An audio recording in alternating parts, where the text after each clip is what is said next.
રાજકોટના ઇતિહાસમાં ગત તારીખ 25 મે શનિવારે ગોઝારી ઘટના બની હતી, જેને લઈ ઠેર ઠેર શોકનો માહોલ જોવા મળી રહ્યો છે।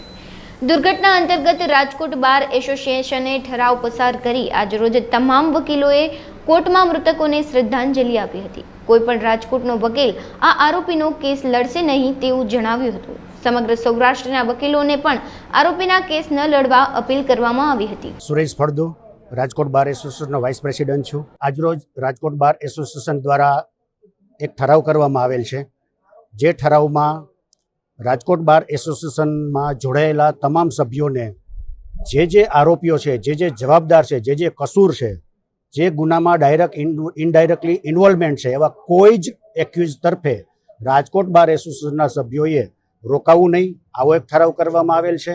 ઉપરાંત આ ઠરાવને રાજકોટ બાર એસોસિએશનના ઠરાવને આજુબાજુના તાલુકા જિલ્લાના જે સભ્યો છે એને પણ બહોળું સમર્થન અમને આપેલ છે અને એ લોકો પણ આરોપીઓ તરફે રોકાવાના નથી। એ તો આ આખા ગુજરાતને હચમચાવી દેનારી ઘટના જે સામે આવી, એમાં જે મીડિયાના માધ્યમથી અમને જાણવા મળેલ છે કે કોઈ પણ પ્રકારના લાયસન્સો વગર આટલા વર્ષથી એક જ ધારી આ ગેમ ઝોન ચાલુ છે। એટલું જ પૂરતું નહીં, માધ્યમથી જાણવા મળેલ મુજબ અધિકારીઓ પણ ત્યાં પોતાના પરિવારોને લઈને ગયેલા છે, ત્યારે અધિકારીઓને પણ આવું દેખાતું નથી કે આમાં કોઈ પણ પ્રકારની પરવાનગી લાયસન્સો આપવામાં આવેલ નથી। હમણાં જોઈએ તો થોડા લોકોને કંઈ સસ્પેન્ડ કરવાનો આજે અત્યારે સમાચાર મળેલ છે, તો સસ્પેન્ડ કરવાનો મતલબ જ એ લોકો ક્યાંક કસૂરવાર છે આમાં। બીજું, અત્યાર સુધીમાં ગુજરાતમાં અસંખ્ય આવી ઘટનાઓ ઘટેલ છે, અસંખ્ય લોકોએ પરિવારના સ્વજનો ગુમાવેલ છે। કોઈ અધિકારીઓને કોઈ પણ પ્રકારનું તમે જોવા જાઓ તો કોઈને કંઈ લાગતું વળગતું ન હોય ને એવી રીતે સહેલાઈથી આ બધા બાબતો જોવામાં આવે છે, એક પછી એક ઘટના ઘટતી જાય છે। અત્યાર સુધીની ઘટનામાં કોઈ અધિકારીઓને સંડોવવામાં આવતા નથી, તો મુખ્ય જવાબદાર છે એ અધિકારીઓ હોય છે। એ અધિકારીઓ આવી પીડા પરવાના આપી દેતા હોવાના કારણે આ લોકો છે ને આ પોતાના જાન ગુમાવવાના વારા આવતા હોય છે। તો આ ઘટનાને કોઈ હળવાશથી ન લેવી જોઈએ।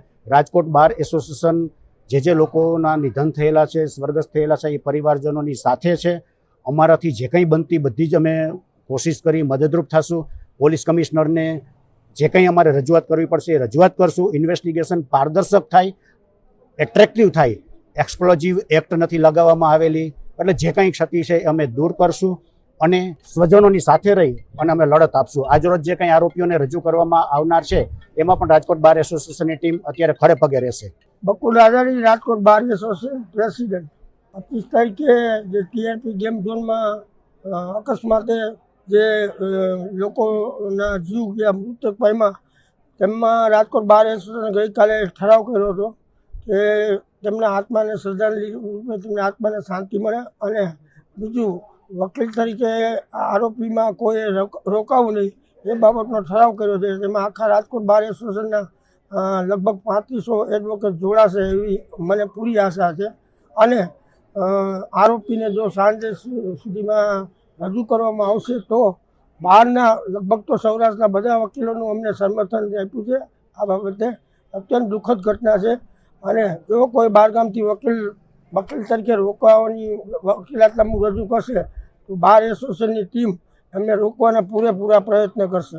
આમાં તો આપના માધ્યમથી જ અમને બધું જાણવા મળે છે કે સેફટીના પૂરા સાધનો નથી, સેફટીમાં પાઇપ લગાડેલા નથી, ડીઝલ પેટ્રોલનો આટલો બધો જથ્થો કે હમણાં જ સાહેબે કીધું એમ કે આપણે પેટ્રોલ લેવા જાય તો એક શીશામાં નથી આપતો, તો 1200-1300 લીટર પેટ્રોલ લીધો, એને બીજો બીએરનો જથ્થો ઘણું બધું નીકળ્યું છે।